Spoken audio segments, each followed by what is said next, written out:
وَنُنَزِّلُ مِنَ الْقُرْآنِ مَا هُوَ شِفَاءٌ وَرَحْمَةٌ لِّلْمُؤْمِنِينَ۔ السلام علیکم ورحمۃ اللہ وبرکاتہ۔ لا علاج بیماری کے لیے مجرب عمل۔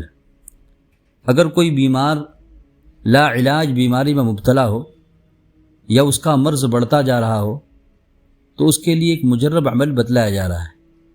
وہ مجرب عمل یہ ہے کہ سب سے پہلے درود شریف 41 مرتبہ پڑھے، اس کے بعد سورہ فاتحہ 41 مرتبہ پڑھے، پھر آخر میں 41 مرتبہ درود شریف پڑھے اور پانی پر دم کر کے بیمار کو 4 وقت وہ پانی پلایا جائے۔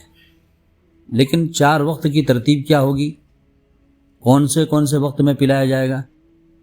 سب سے پہلے ناشتے سے پہلے، پھر دوپہر 11 بجے، پھر عصر کی نماز کے بعد، پھر عشاء کی نماز کے بعد۔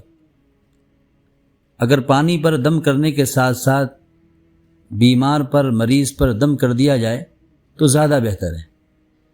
یہ عمل اس وقت تک کیا جائے جب تک بیماری ختم نہ ہو جائے۔ اس عمل کی برکت سے انشاءاللہ بیمار جلد ہی صحت مند ہو جائے گا، کیونکہ حدیث شریف میں سورہ فاتحہ کو سورۃ الشفا فرمایا گیا ہے، یعنی شفا دینے والی سورت۔